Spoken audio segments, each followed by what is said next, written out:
nós vamos agora ao capítulo 7, tema e significação na língua. Aqui, pessoal, nós vamos ver basicamente os conceitos dados, para tema e significação. Nós veremos aqui que tema diz respeito à questão mais discursiva, que está envolvida no âmbito da enunciação.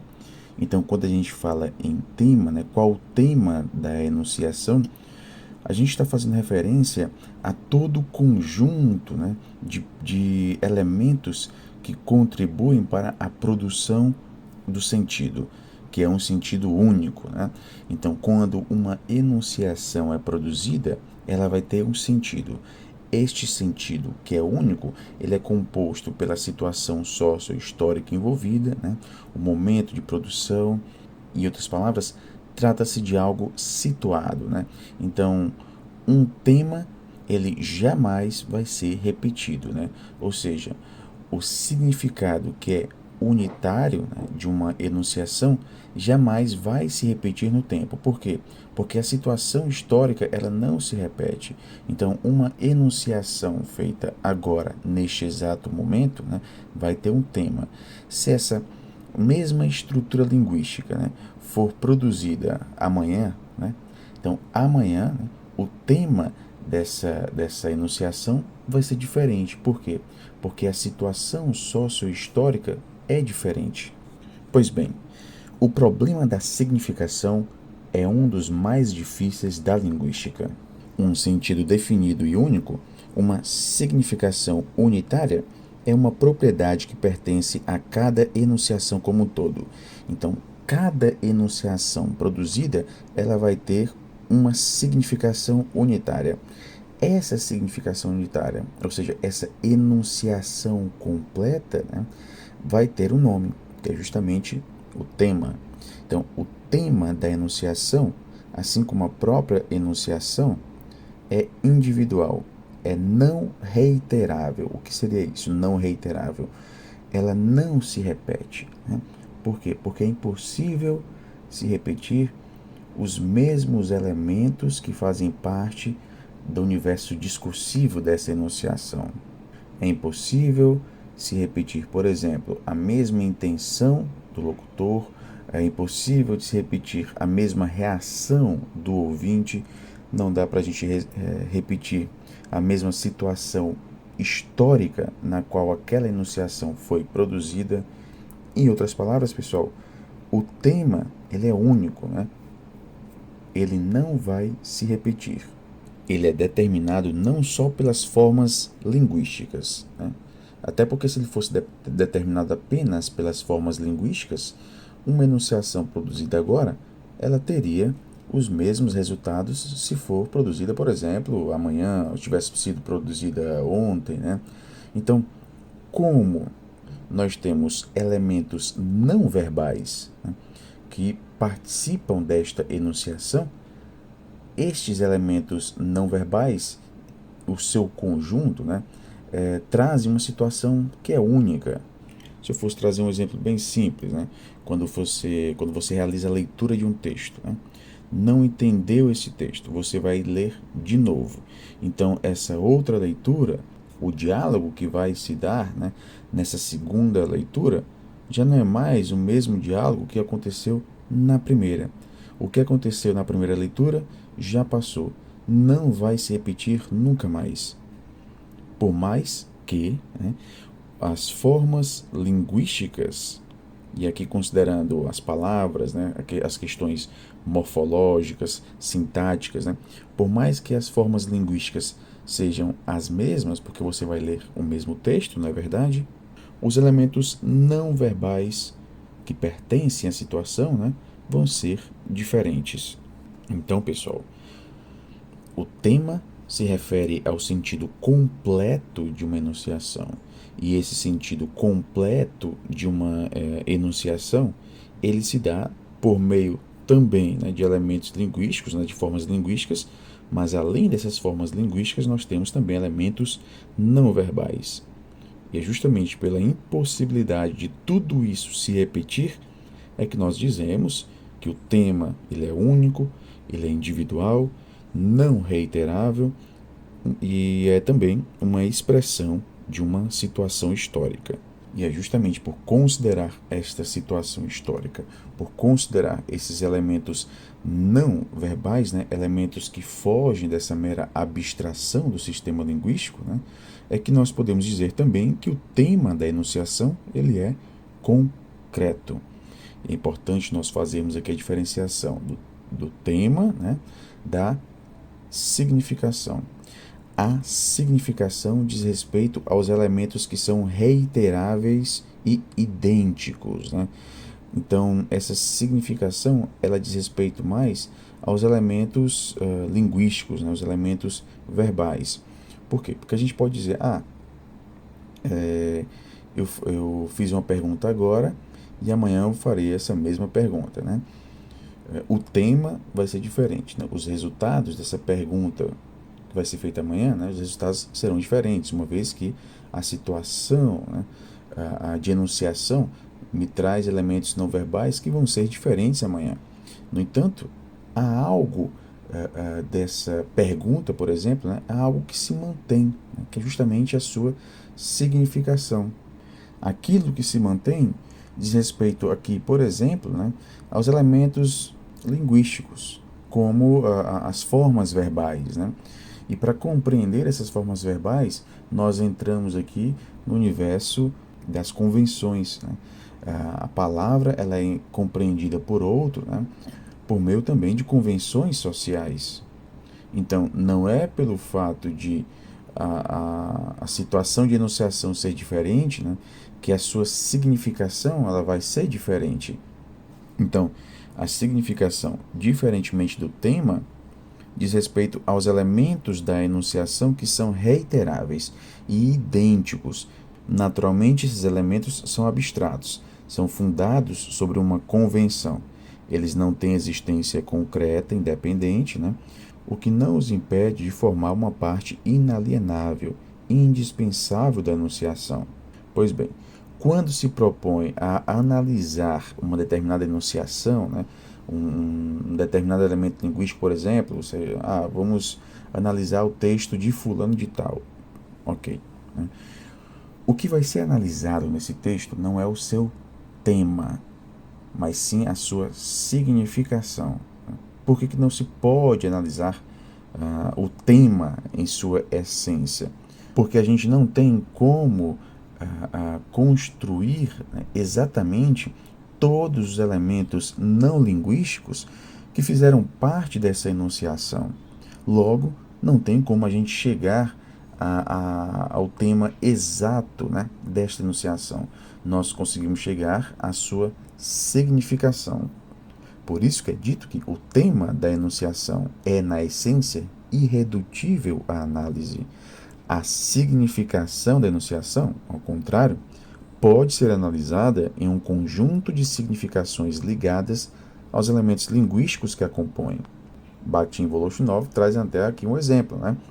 O tema da seguinte enunciação: que horas são? Tomado em ligação indissolúvel com a situação histórica concreta, não pode ser segmentado. A gente não pode fazer a análise desse tema, né? Por quê? Porque o momento em que ocorreu essa pergunta já passou. Então não tenho mais como resgatar os elementos não linguísticos que fazem parte dessa enunciação. Agora, fazendo esta pergunta, né, em intervalos de tempos diferentes, por mais que a gente não consiga chegar à essência do tema da enunciação, nós conseguimos chegar à sua significação, né? A significação da enunciação. Que horas são? É idêntica em todas as instâncias históricas em que é pronunciada. Ela se compõe das significações de todas as palavras que fazem parte dela, das formas de suas relações morfológicas e sintáticas. O tema é um sistema de signos dinâmico e complexo. Por que ele é dinâmico e complexo, pessoal? Porque ele considera justamente esses elementos não verbais, né? O contexto de produção, a situação histórica, né? E, obviamente, pessoal, quando a gente vai para esse âmbito discursivo, né, para o âmbito que não diz respeito meramente à questão verbal, né, a gente considera a sociedade, por exemplo, né, como sendo algo que é mutável, que está em constante transformação, em constante evolução.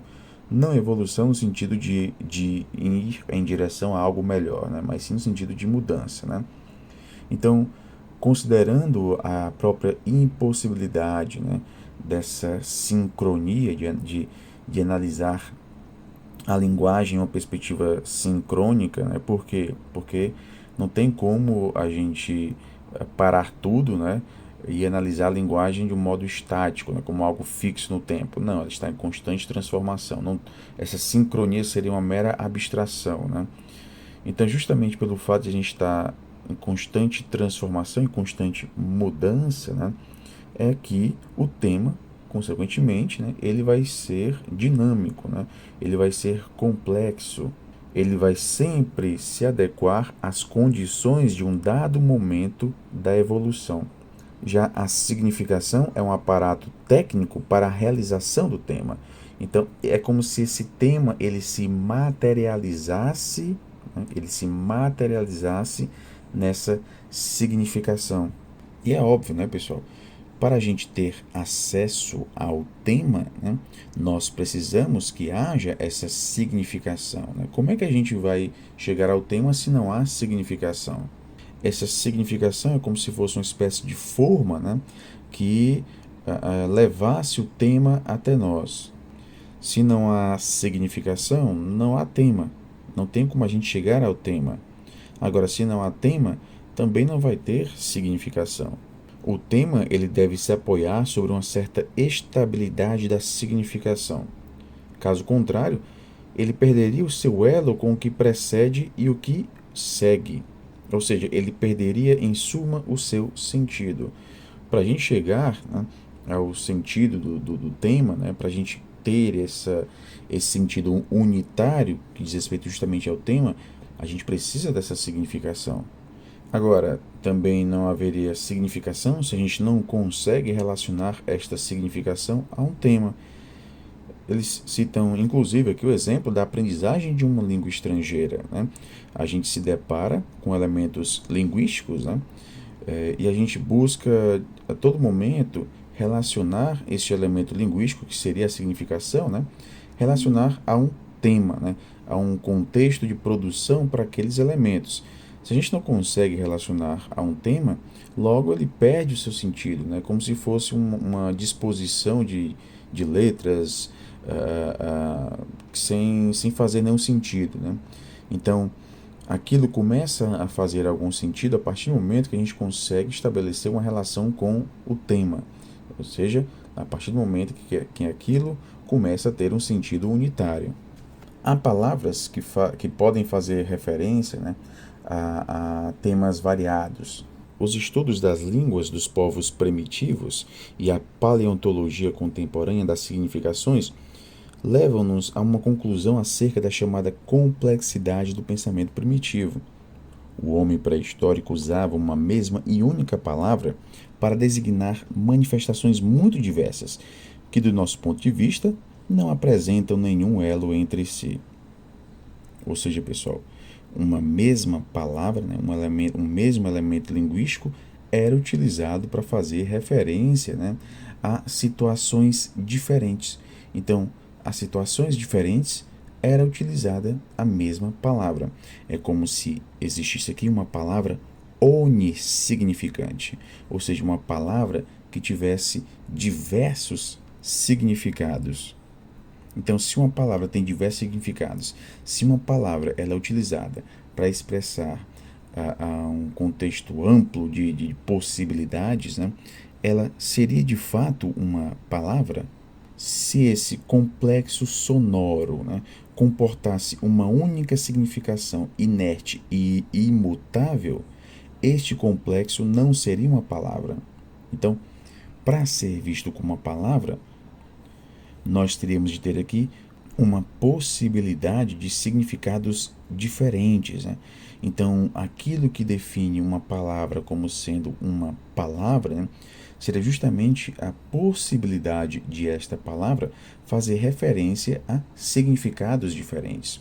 Mas como uma palavra poderia fazer referência a significados diferentes, né? Seria justamente o contato dessa palavra com contextos diferentes, né? Como, como a questão do tema, né, envolve os elementos não verbais, né, os elementos que contribuem nesse momento da enunciação, né, se eu tenho momentos diferentes, se eu tenho contextos diferentes, consequentemente, eu vou ter temas diferentes para essa palavra. Consequentemente, eu vou ter também possibilidades de significação diferentes. Então, pessoal, a compreensão do significado de uma palavra leva em conta, né, o contexto de produção dessa palavra, né, esses elementos que contribuem para a produção dessa enunciação. A multiplicidade das significações é aquilo que faz de uma palavra uma palavra. E no que diz respeito a essa palavra unissignificante, né, que fazendo referência aqui aos homens primitivos, né, uma palavra que poderia fazer referência a praticamente tudo, né, a gente pode dizer o seguinte: essa palavra de fato não tem praticamente significado. É como se ela fosse um tema puro.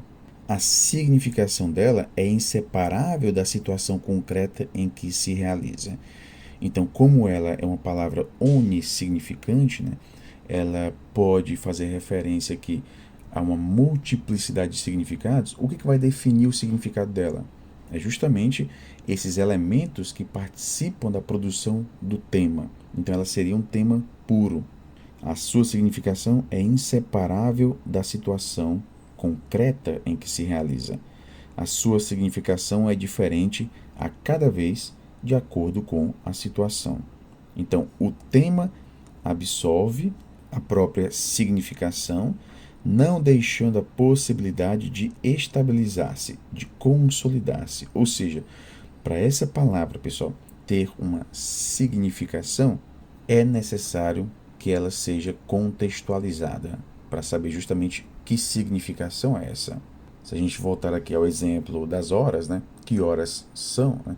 Se eu perguntar hoje que horas são e perguntar amanhã que horas são, a significação vai ser a mesma, né? Apesar de a gente ter aqui o tema diferente, né? Os contextos são diferentes, mas a significação ela se mantém, né? Se fosse aqui nesse contexto da palavra onissignificante, né?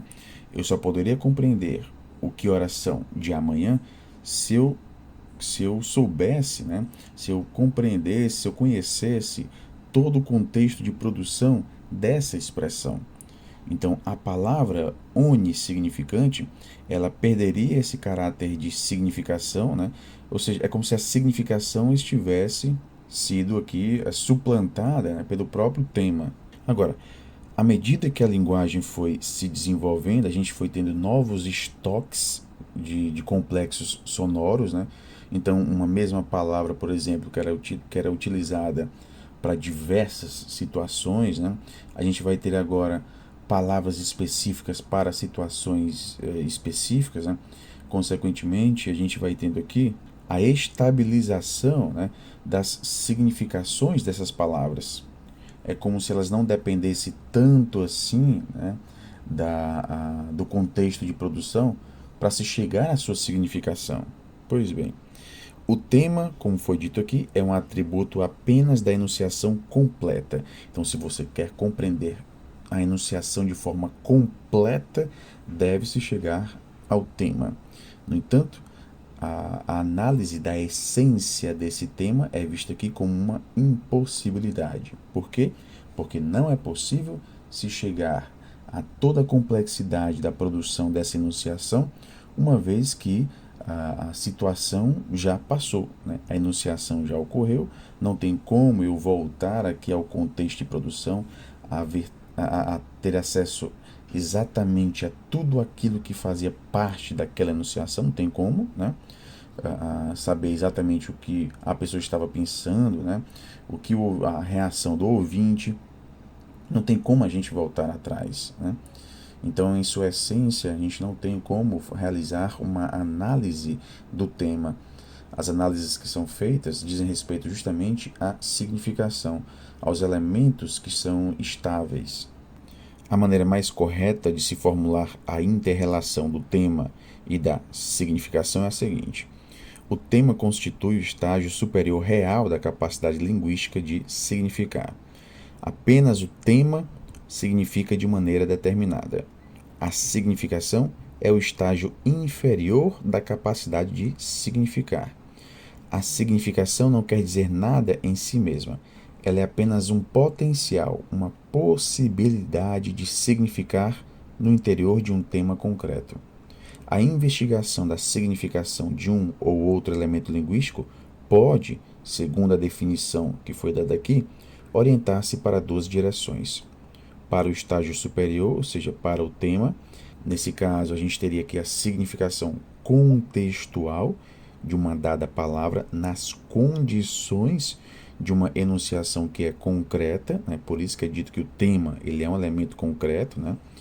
Ou então ela pode tender para o estágio inferior, que é o estágio da significação. Nesse caso, será a investigação da significação da palavra no sistema da língua, ou, em outros termos, a investigação da palavra dicionarizada. A distinção entre tema e significação adquire uma clareza, né, com a conexão com o problema da compreensão. Já foi dito aqui que o modo de compreensão passiva, né, que era próprio dos filólogos, exclui a priori qualquer resposta a essa compreensão. Por quê? Porque a compreensão não diz respeito, pessoal, a um processo passivo, mas sim ativo. Qualquer tipo genuíno de compreensão deve ser ativo. Ele deve conter já o germe de uma resposta. A compreensão ela requer uma réplica. Quando você se depara com um texto, seja você como enquanto ouvinte, né, ou mesmo um leitor, você está se deparando com um texto, o que a gente vai ter aqui é uma réplica, né? É como se você buscasse, nessa busca de compreender aquele texto, produzisse um novo texto. Esse novo texto seria justamente a sua réplica, né? A produção desse texto, que diz respeito justamente à sua compreensão, né? Essa produção ela se dá na forma de um diálogo, né? Como se fosse uma contrapalavra. Você se choca com o texto e nessa interação, né? Na sua interação com esse texto, você vai construir um novo texto. Esse novo texto é justamente a compreensão, né? O que você compreendeu desse texto. Então, a atividade de compreensão, pessoal, é uma atividade ativa, né? Com o perdão do pleonasmo, né? É uma atividade. Você está agindo, você está dialogando. Compreender a enunciação de outra pessoa significa orientar-se em relação a ela, encontrar o seu lugar adequado no contexto correspondente. Cada um dos elementos significativos isoláveis de uma enunciação e a enunciação toda são transferidos nas nossas mentes para um outro contexto, um contexto ativo e responsivo. A compreensão é uma forma de diálogo. Ela está para a enunciação, assim como uma réplica está para a outra no diálogo. Compreender é opor a palavra do locutor uma contra-palavra. Então, pessoal, a significação ela não está na palavra e nem na alma do falante, né? Nessa consciência interior do falante, né? A significação ela vai estar onde, pessoal?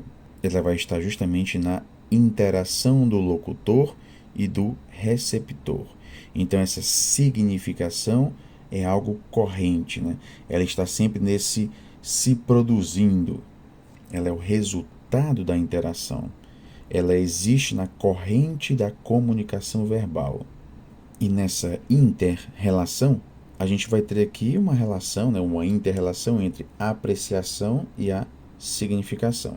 Isso é muito importante na ciência das significações. Toda palavra usada na fala real possui não apenas tema e significação, mas também um acento de valor ou um acento apreciativo. Ou seja, quando um conteúdo objetivo é expresso, quando algo é dito ou quando algo é escrito, né, ele é sempre acompanhado por um acento apreciativo. Sem acento apreciativo, não há palavra.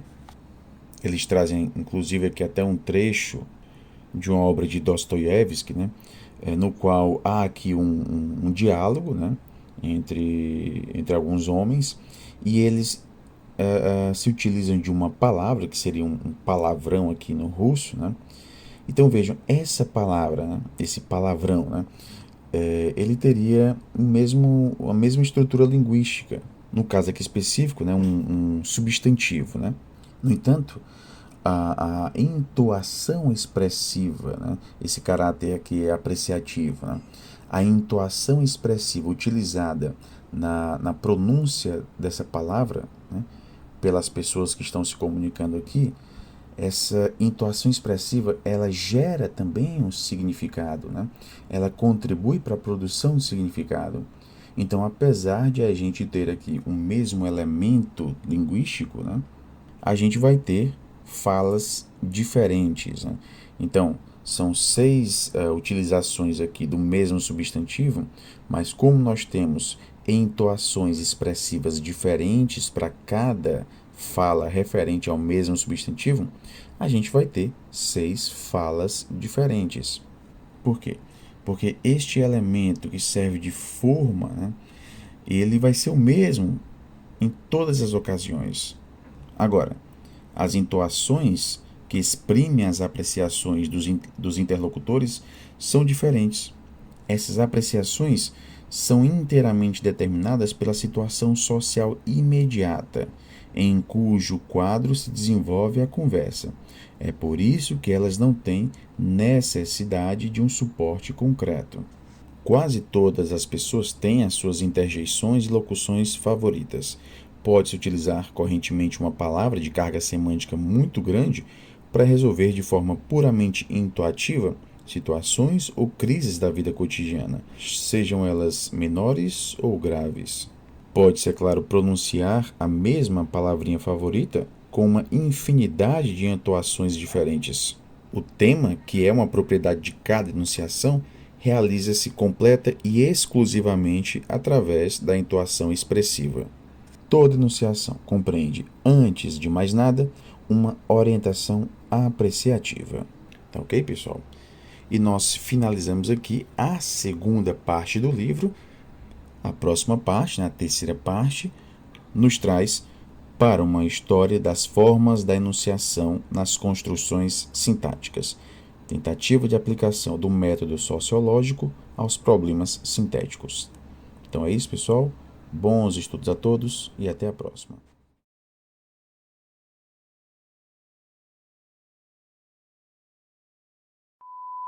Corrente da Paixão, cena 9, take 1. Ação! Tobias, descobri que estão roubando meus cavalos.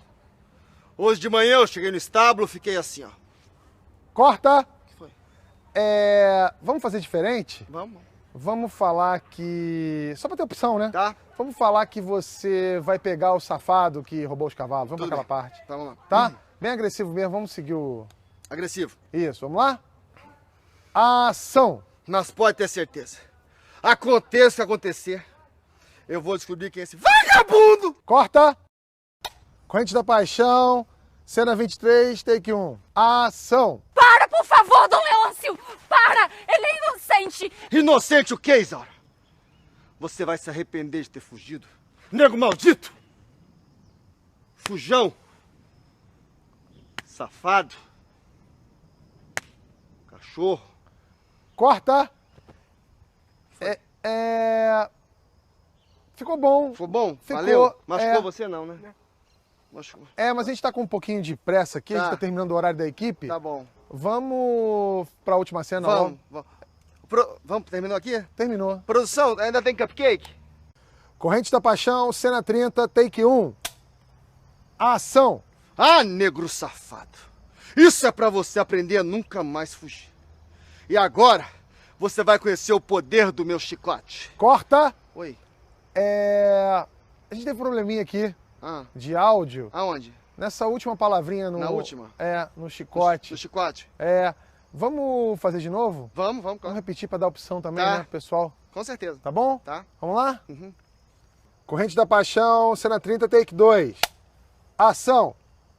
Vai sentir o poder do meu chicote. Corta, take 3. Ação. Você vai sentir o poder do meu chicote. Corta. Chicote, chicote, chicote, chicote, chicote, chicote, chicote, chicote, chicote. Da minha arma. Ótimo, valeu, gente. Obrigado.